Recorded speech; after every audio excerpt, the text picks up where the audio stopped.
और अगर वफाक इससे रजामंद हुआ तो फिर हम इस पर बड़े शहरों को कम अज़ कम 6-7-8 शहर हैं, उसको हम एग्जेम्पशन देंगे जनाब की नीचे पूरे प्लान के हवाले से। दूसरा, आज पंजाब असम्बली का इजलास कोरोना वायरस जब से वबा आई है उसके बाद पहली दफ़ा होने वाला है,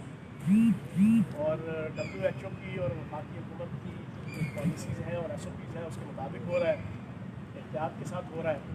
लेकिन यहाँ पर एक सवाल मैं चाहूँगा कि हमारी ट्रेजरी बेंचेस की तरफ से ये सवाल अपोजिशन के हवाले की तरफ होना चाहिए, खुसूसन हमजा शहबाज साहब की तरफ, शहबाज शरीफ साहब की तरफ एक क्वेश्चन हम पूछना चाहेंगे कि कोरोना वायरस की वबा आने के बाद पाकिस्तान के अंदर जो पार्टियां पिछले 10 साल, 12 साल, 40 साल से लगातार बरसे इक़्तिदार रहीं, जो ख़ानदान बरसे इक़्तिदार रहे, मैं ये समझता हूँ कि कोरोना वायरस की वबा ने उन सारों की परफॉर्मेंस को, खुसूसन हेल्थ के शोबे में उनकी परफॉर्मेंस को देखा है। पंजाब के अंदर टोटल 250 के करीब वेंटिलेटर कोरोना वायरस का जब ये स्टार्ट हुआ तो हमें पता चला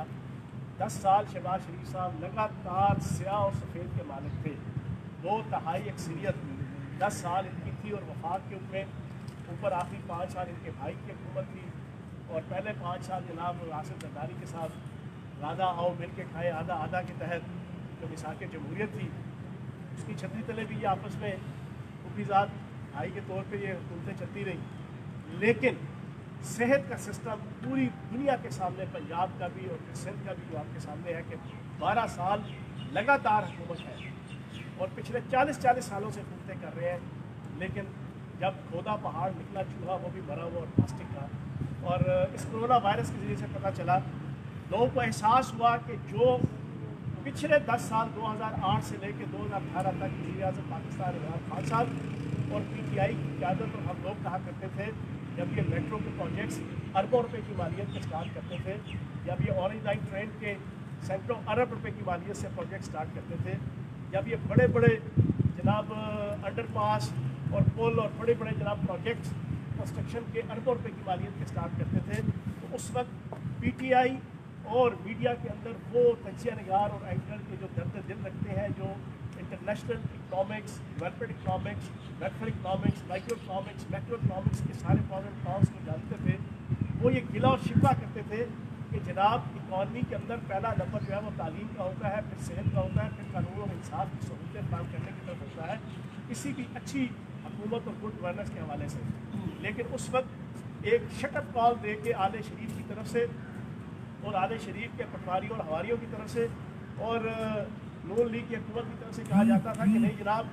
ये जो जितनी सड़कें हैं और जितने पुल हैं और जितने जनाब आपके मेट्रो के प्रोजेक्ट्स हैं, यही अव्वल और आखिर जो है वो इकॉनमी की और रियासत की और माशरे की बेहतरी के जनाब मुहाफ़िज़ और ज़ामन होते हैं, इसके अलावा कोई चीज़ नहीं। अब आज आप देखें कि कोरोना वायरस आया तो पता चला कि आपके सारे के सारे मेट्रो प्रोजेक्ट्स बंद हैं, ऑरेंज लाइन ट्रेन बंद है, और पता ये चला कि अस्पतालों की हालत इंतहाई दगरगू थी। और ये तो कुर्बान जाए सरदार उस्मान बुज़दार साहब की हुकूमत और PTI की और हमारी हुकूमत पे कि पहले साल में ही हमने 9 अस्पताल बनाने का फैसला किया। अदरवाइज़ यहाँ पर जो लगातार गुड गवर्नेंस का जाली नकाब अपने जनाब चेहरों पे बांध के और 52 अरब रुपए का मेरा और आपका टैक्सों का पैसा हक हलाल का वो अपने मोटे मोटे थोपड़े लगाकर एड्स के ऊपर TV चैनल्स के और अखबारों के ये शो करते रहे कि वो बहुत बड़े $6 मिलियन मैन, बहुत बड़े टार्जन और बहुत बड़े सिंधबाद हजाजी और बहुत बड़े जनाब वो कारीगर लोग हैं और बड़े अच्छे गवर्नर हैं और जनाब बहुत खादम आला हैं। पता चला कि जनाब हालात तो बिल्कुल दगरगू हैं और बेनकाब हो गए पंजाब के अंदर। तो आज ये सवाल इंशाल्लाह पूछा जाएगा पंजाब असम्बली के अंदर कि जनाबे वाला हमें तो आप कुछ और बताते थे, लेकिन फिर कोरोना वायरस ने वही बात की कि हाय ये तूने क्या किया, मुझको भी फाश कर दिया, मैं ही तो एक राज था सीनाए कायनात में। तो वो जो सीनाए कायनात में राज था वो आज बिल्कुल जो है वो बेनकाब हो गया। और सिंध हुकूमत, पंजाब हुकूमत कि जहाँ पर ये ख़ानदान, 2 ख़ानदान और ये 2 पार्टियाँ 40 साल से इक़्तिदार के मज़े लूटती रहीं, वो जनाब कुछ ना कर पाई और उनकी हेल्थ का जो है वो सारी परफॉर्मेंस सारों के सामने आ गई। और फिर सिंध हुकूमत के हवाले से दिलचस्प बात यह है کہ وہاں کے حالات بھی یہی، اور تازہ ترین صورتحال یہ ہے کہ 3 ارب کی مالیت سے سندھ حکومت سکھر، نواب شاہ اور 4-5 ضلعوں کے اندر فائر بریگیڈ کے آلات خریدنے جا رہے ہیں، ان حالات میں کہ جب وہ سارا دن رونا رو رہے ہوتے ہیں فنڈز کی کمی، فنڈز کی کمی، فنڈز کی کمی۔ کہتے ہیں کہ میں حیران ہوں کہ اندھے کو اندھیرے میں بڑی دور کی سوچی کے مزداق، یہ آن ریکارڈ بات ہے کہ میں الزام نہیں لگا رہا۔ سندھ حکومت 3 ارب کی مالیت سے فائر بریگیڈ کے آلات، وہ ان سے پوچھو خدا کے بندو، یہ 3 ارب روپیہ جناب آپ کرونا وائرس کے حوالے سے پریونشن میئرز کے اوپر، پریونٹیو میئرز کے اوپر لگاؤ، ریلیف میئرز کے اوپر لگاؤ، کرونا وائرس کو روکنے کے حوالے سے انفراسٹرکچر بناؤ، لیکن اس کی طرف کوئی توجہ نہیں۔ اپنی مال پیدا کرنے کے لیے، اپنا جناب ٹکے ماری کرنے کے لیے آپ نے جناب وہ آپ کو اچانک سوجی، آپ 3 ارب روپے کے جناب لگانے کے لیے آپ ٹینڈر کریں گے، اس کو بھی مار دھاڑ کریں گے۔ دوسری طرف آج سندھ کے حوالے سے ساری دنیا دیکھ رہی ہے اور سن رہی ہے، اور آپ کے میڈیا چینلز دکھا رہے ہیں کہ ہر روز ایک خبر آتی ہے کہ 1.5 ارب کی مالیت، 2.25 ارب کی مالیت، 2 ارب کی مالیت، 2.5 ارب کی مالیت کی سرکاری گندم سرکاری گوداموں سے چوری ہو رہی ہے۔ یہ پرانی پریکٹس ہے۔ اور پھر سندھ کے اندر یہ چیز بھی نظر آئی کہ 40 کروڑ کی مالیت کی گندم ہے، جس کو 1.5 ارب روپیہ سالانہ کرائے کے اوپر جو ہے وہ سندھ حکومت کے حکمرانوں کے جو رشتہ دار اور عزیز ہیں ان کے گوداموں پہ جناب پرائیویٹ کرائے کے اوپر جو ہے وہ رکھی جاتی ہے۔ اس قسم کی مال فنکشنگ اور بیڈ پریکٹسنگ ساری دنیا کے سامنے ہے، اور ان حالات کے اندر پھر آپ کرونا وائرس اور کووڈ-19 کے تناظر میں آپ وفاق کے اوپر تنقید کریں تو یہ تنقید جو ہے وہ سمجھ سے باہر آتی ہے، یہ عقل سے بھی باہر ہے۔ اور میں یہ سمجھتا ہوں کہ اس وقت 18ویں ترمیم کے حوالے سے بھی کرونا وائرس نے جہاں پر ان 2 خاندان اور 2 پارٹیوں کی پچھلے 40 سال سے سندھ اور پنجاب کے اندر اقتدار اور حکومت کا کٹا چھکا کھولا ہے، وہیں پر میں سمجھتا ہوں کہ 18ویں ترمیم کے حوالے سے بھی سارے کا سارا کٹا چھکا کھل گیا ہے۔ بات کو اختتام کی طرف لے جاتے ہوئے میں صرف اتنا کہوں گا کہ 2010 سے لے کر آج تک میں اور آپ سب دوست اور پوری 22 کروڑ پاکستانی ان کے کان پک گئے۔ پچھلے 10 سالوں میں آصف زرداری صاحب، بلاول زرداری صاحب، رضا ربانی صاحب، شیری رحمان صاحبہ، مراد علی شاہ صاحب، نواز شریف صاحب، شہباز شریف صاحب، اسفل یار ولی صاحب، مولوی فضل الرحمان صاحب، محمود خان چکزئی صاحب، وہ ساری کی ساری آل پاکستان لوٹ مار ایسوسی ایشن جنہوں نے مل کے رادہ آؤ مل کے کھائے آدھا آدھا کے تحت جو ہے وہ 18ویں ترمیم کی تھی، وہ پچھلے 10 سال سے ہمیں یہ بتا رہے تھے کہ 18ویں ترمیم کے بعد سارے کے سارے مسئلے حل ہو گئے، وفاق مضبوط ہو گیا، صوبے مضبوط ہو گئے، صوبوں کو اختیار مل گیا، صوبوں کو وقار مل گیا، صوبوں کو اپنے ہر معاملے کے اندر پروگیٹو مل گیا، صوبوں کو صحت، تعلیم، تجارت، صنعت، زراعت، امن و امان، محکمہ اطلاعات اور BCO شعبوں میں اتھارٹی مل گئی۔ اب جناب سارے سکون میں ہیں، اب وفاق بھی جو ہے وہ بالکل جائز طریقے سے اپنا کردار ادا کرے گا، صوبے ہم بڑے بہترین طریقے سے معاملات چلا رہے ہیں اور چلائیں گے۔ یہ جناب سارا دن ہمیں بتایا جاتا تھا، اور پھر اس انداز سے بتایا جاتا تھا کہ صبح یہ حکمران اٹھتے تھے سابقہ کہ ساری آل پاکستان لوٹ مار ایسوسی ایشن، یہ ناشتہ کرنے سے پہلے بتاتے تھے کہ 18ویں ترمیم آب حیات ہے، دوپہر کے کھانے سے پہلے یہ کہتے تھے کہ 18ویں ترمیم جناب ریاست اور ملک اور قوم کے لیے شربت فولاد ہے،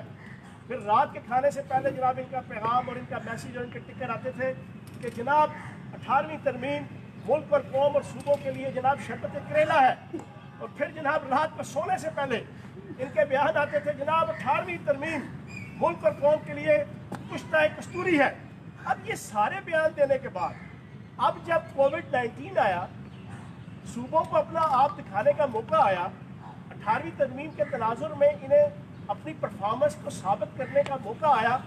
تو انہوں نے اپنے عمل سے رونا شروع کر دیا،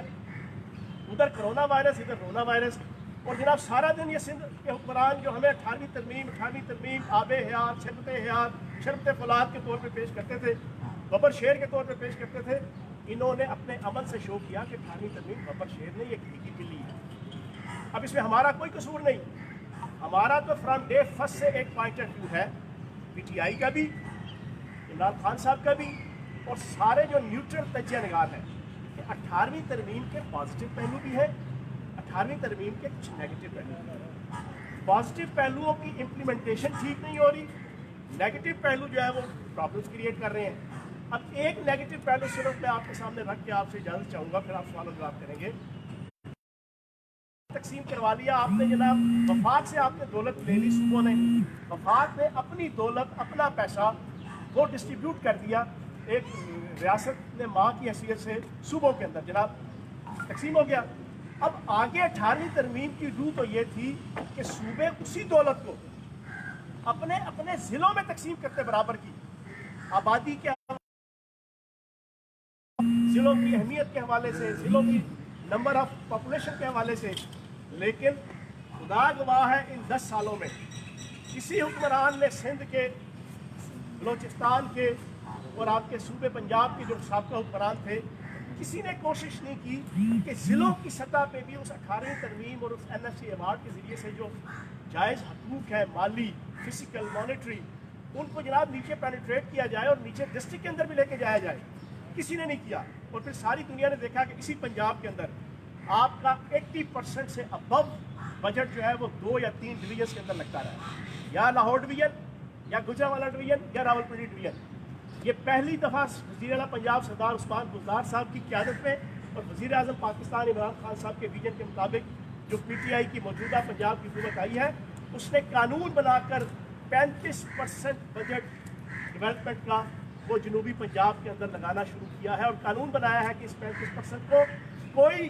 दुनिया की ताकत जो है, चाहे लगे ना लगे, आप या इसके अलावा जनूबी पंजाब के अलावा किसी शिमाली पंजाब या वस्ती पंजाब में नहीं लगा सकते। ये तकरीबन हमने उस 18वीं तरमीम की रूह को पूरा करने की कोशिश की। आप कहते हैं जी आपको तो रूह का ही नहीं पता। बिलावल अंसारी साहब, आपको कौन सी रूह का पता है? आपको तो ये पता है 6 × 6 12 खरब की टीटीज, 8 × 8 खरब की जनाब लुटमार, 12 × 12 24 खरब रुपए की जनाब आपकी अकरवा परवरी, सरकारी गोदामों से चोरी, सरकारी ज़मीनों पे कब्जा, ठीक है जी। और फिर जनाब आप अपने फ्रंट मैन रख के बाहर जनाब मनी लॉन्ड्रिंग, आपको तो उसकी रूह का पता है। तो मैं ये समझता हूँ कि इस कोविड-19 ने साबित कर दिया है कि इस वक्त आ गया है कि 18वीं तरमीम की पॉजिटिव चीज़ों को उसकी रूह के मुताबिक इम्प्लीमेंट किया जाए और जो उसकी नेगेटिव चीज़ें हैं उसको मुतफ़िक़ा तौर पे सारी सियासी बातें बैठ के जो है जहाँ साहब ये फरमाए